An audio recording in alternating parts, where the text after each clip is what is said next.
Hello, and welcome back to another Pen Talk.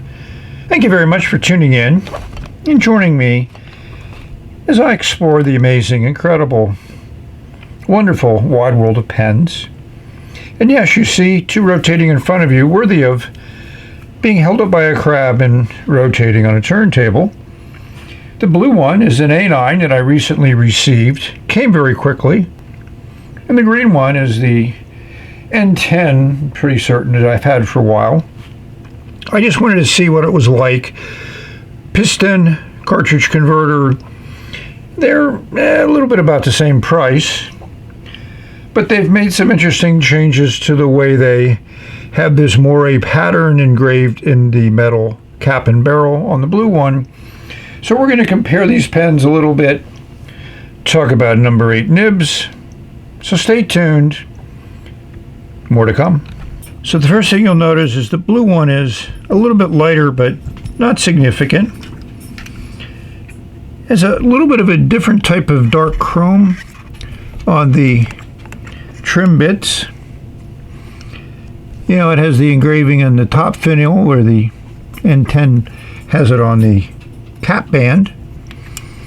Your arrow clip, your interesting design. There's certainly a lot more detail on the N10. Of course, you got your piston knob here and plain on the A9 and a very simple band at the bottom. But the pattern is definitely more intense on the blue one. And yes, that stripe lines up a little bit. As you can see, it's not exactly good on both sides. Here it lines up pretty well. Here it's off by a bit. And I noticed the same thing on the green one, but because of the cap going on and off a lot, that doesn't stop exactly lined up. But if you do line it up, you'll look around here and you'll notice it's off just a slight bit. Something I didn't notice originally with the N10. So that's it. So let's take a closer look at the A9 and number 8 nibs. So I mentioned there's a few dollars difference. The N10 is slightly more money, $2, $3, or $4 US. And the A9 is a gram or two lighter, but not significant. If we take a look at underneath of the cap, and they take about 1 1/4 to 1 1/2 turns, we'll see, to me, is another big difference between these two models. Silver nib, black nib. This is a metal section with some type of enamel over top of the metal. And this is a solid metal section with that pattern engraved into it, just like it is on the barrel. Here you have metal threads because this is a full metal pen. Here the threads are plastic, but then there's a plastic liner inside the cap that matches up. This has a little bit more of a flare out at the end, but the sections are very similar. And I think this black section was done because some people thought this was too slippery. And the new pattern, the blue pen, is definitely a little bit more slippery than the green one. So I'm assuming that they realized that that would be a challenge. And I prefer the black nib to the silver nib, but that's just me. That HongDian design is very nice. Kind of reminds me of Nemocine. And they both have that, what is called an ebonite feed. Maybe you can see from that tipping material that the silver fine nib has a finer point than the black nib does, and that's evident in the writing. So they both feel good in the hand. They're both a good size. You know, they're pretty much, a few millimeters longer on the N10, but yeah, they're both inked up, so we got inky fingers. So that's how we compare the two pens. Which one do I prefer? Well, I do like the green one for various reasons. The piston filler works good, the little ink window is nice, but a cartridge converter is a simpler filling system, easier to clean. This section is definitely not as slippery as this section, so there's a couple differences between the models to take into account to determine if this is a model, one or the other, or both, that you would like to own. The other thing to keep in mind, as you can see, the line does not line up. The cap threads are 3 starting positions, and only one of them results in the alignment. The other 2 do not. So if you put your cap on and it doesn't line up and that's something that you want to do, you just got to try putting the cap on a number of times, which will take time.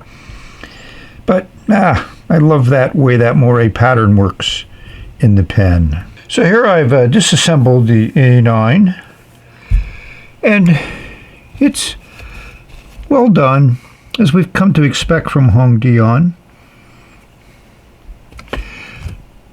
So one of the things that I wanted to check is we see this metal insert section with some black coating on the outside. So there's a lot of discussion about nib sizes, number 5, number 6, number 8, and how they're up to 10. So this is called a number 8, and there's no standard on nib sizes, meaning that it has to be a certain length or a certain width or whatever, but it's supposedly based on the size of the feed, the diameter of the feed. And here we have that nice ebonite feed. Seems like ebonite. I think that small channel there is a little bit strange, but there's no channel on the back. And if we bring out our trusty calipers, we'll measure the diameter of this feed. Yeah, the diameter changes because of the way it's ground, but it's definitely about 7.25. So it's not 8 millimeters. But the nib is called an 8, which is fine because nib sizes, I think, is like a marketing term. They can call it whatever they want. There's no nib authority that's going to call them out. So here I compare the HongDian with the Jinhao one out of the 9019, and we'll see that the HongDian one is definitely longer. So, length isn't really the issue. But one of the things that you'll notice is that they are certainly bigger than a number 6 nib down here. So then you'll ask, what is the diameter of the Jinhao feed? And we'll see it here. It's your standard injection molded feed, lots of fins. We'll bring in our trusty calipers and we'll take a look at the diameter. This is like 7.5. Like I said, it'll vary because of how the fins are cut or whatever, but I would call it a 7.5. So it's definitely a larger feed than in the HongDian, but they're both number 8 nibs. So here's another ebonite feed carved by Ranga. And this is for a number 6 nib, so we'll bring in the trusty calipers. Yeah. 6.35. So definitely closer to 6 millimeters than 7 or 8. But that's the way things go. So if you're wondering about what size of a nib and how big it's going to be, just keep in mind that there is no standard. It's a marketing term, loosely based on some metric measurement. So now we're in really dark mode. We're going to bring in the LED to play upon this extremely interesting pattern that's been finely engraved on the metal cap and barrel. The LED X-ray certainly does bring it out. If we take a look inside the cap, we'll notice it's just a plastic liner. It's not reduced there. There's no ledge for the section to fit up against, but I'm certain it'll seal up well. I'm just impressed with the way that pattern looks under the examination of the LED light.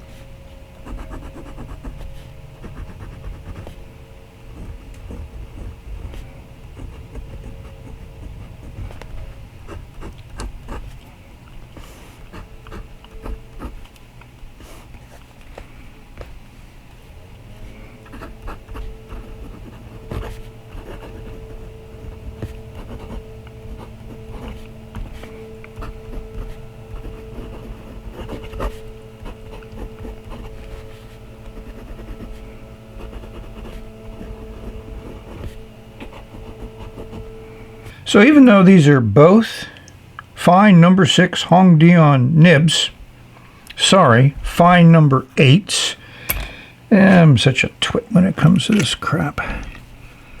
Number 8, number 8, number 9. So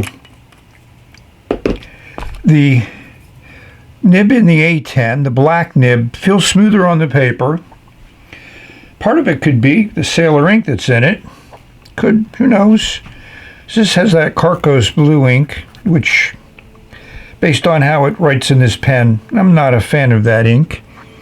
Yeah, both of them are fairly saturated, and this blue is kind of on the purple side, at least to my eyes. But at the end of the day, they all feel good in the hand, and this fine nib just gives you more feedback. This one gives you a slightly wider line. So we've come to the conclusion of this review of the HongDian A9, and I had to bring in the N10 to compare because they have that similar pattern, Moiré pattern you might call it, on the metal cap and barrel, piston filler, cartridge converter. So a lot of people say, oh, which pen would you buy? Well, obviously I bought both, but it really depends upon your preference, personal preference. Fountain pens are a personal experience. You put it in your hand, you write based on the ink, based on the paper, based on how you write. You could love one pen and hate another, and the person next to you could be the exact opposite, because that's the nature of fountain pens, and that's one of the reasons why I enjoy them, because they give you a unique personal experience. So if I had to just pick one of these, yeah, I would go with the N10. I just like the design better. I think a piston filler is a better value than a cartridge converter. So if there was $10 difference between these two, 10 US dollars, then the A9 would be a much more attractive model based on pricing. But I don't consider pricing to be the only criteria. I certainly don't like spending a lot of money for my pens, and there's no need to spend a lot of money unless that's what makes you happy.